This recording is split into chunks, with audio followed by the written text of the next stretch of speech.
The great Jim Carrey. I'm here to plant a seed today, a seed that will inspire you to move forward in life with enthusiastic hearts and a clear sense of wholeness. The question is, will that seed have a chance to take root? Because life doesn't happen to you, it happens for you. Sometimes I think that's the only thing that's important, really, It's just letting each other know we're here, reminding each other that we're part of a larger self. I used to think Jim Carrey is all that I was, just a flickering light, a dancing shadow, the great nothing masquerading as something you can name, seeking shelter in caves and foxholes dug out hastily, an archer searching for his target in the mirror, wounded only by my own arrows, begging to be enslaved, pleading for my chains, blinded by longing and tripping. I have no limits. I cannot be contained because I'm the container. I used to believe that who I was ended at the edge of my skin. Then I learned that everything outside the vehicle was part of me too. I am elated and truly excited to be present and fully connected to you at this important moment in your journey. The knowledge and experience necessary to be productive in life. You are the vanguard of knowledge and consciousness, a new wave in a vast ocean of possibilities. On the other side of that door, there's a world starving for new ideas, new leadership. It can be rough out there, but that's okay. Now, fear is going to be a player in your life, but you get to decide how much. You can spend your whole life imagining ghosts, worrying about the pathway to the future, but all there will ever be is what's happening here in the decisions we make in this moment, which are based in either love or fear. So many of us choose our path out of fear disguised as practicality. What we really want seems impossibly out of reach and ridiculous to expect, so we never dare to ask the universe for it. I'm the proof that you can ask the universe for it.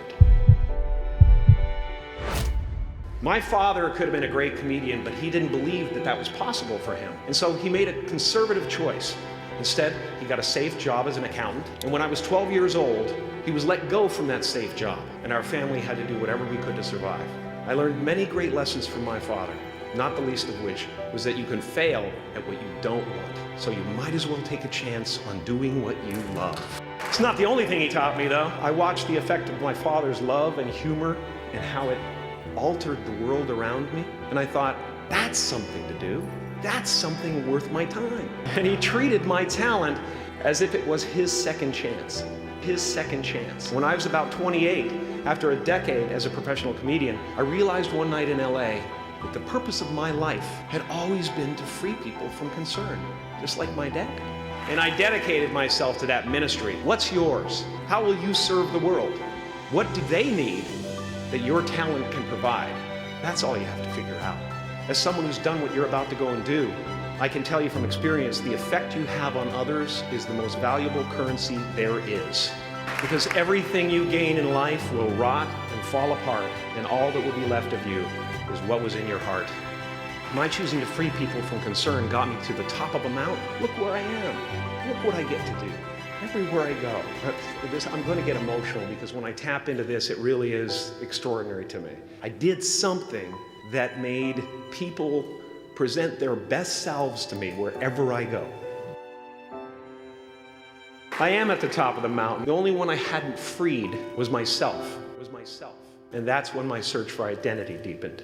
I wondered who I'd be without my fame. Who would I be if I said things that people didn't want to hear? Or if I defied their expectations of me? But you guys are so ahead of the game. You already know who you are. And that peace that we're after lies somewhere beyond personality, beyond the perception of others, beyond invention and disguise, even beyond effort itself. You can join the game, fight the wars, play with form all you want. To find real peace, you have to let the armor go. Your need for acceptance can make you invisible in this world. Don't let anything stand in the way of the light that shines through this form. Risk being seen in all of your glory.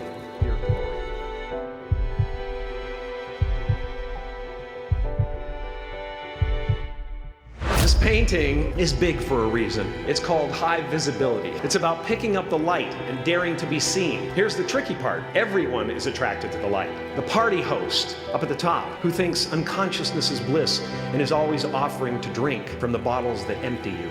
Misery below her despises the light, can't stand when you're doing well, wishes you nothing but the worst. The Queen of Diamonds, under him, needs a king to build her house of cards. And the hollow one down bottom there will cling to your leg and say, please don't leave me behind, for I have abandoned myself.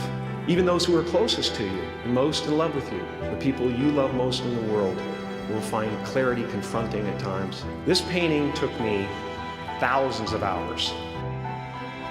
I worked on this for so long. I was weeks and weeks like a madman alone on the scaffolding. And when I was finished, one of my friends said, this would be a cool blacklight painting. So I started over.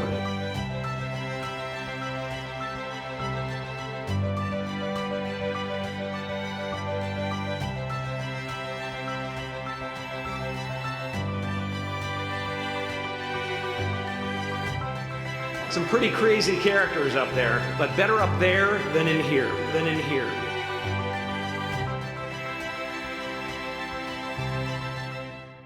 Painting is one of the ways I free myself from concern, a way to stop the world through total mental, spiritual, and physical involvement. But even with that comes a feeling of divine dissatisfaction, because ultimately, we're not the avatars we create. We're not the pictures on the film stock. We are the light that shines through.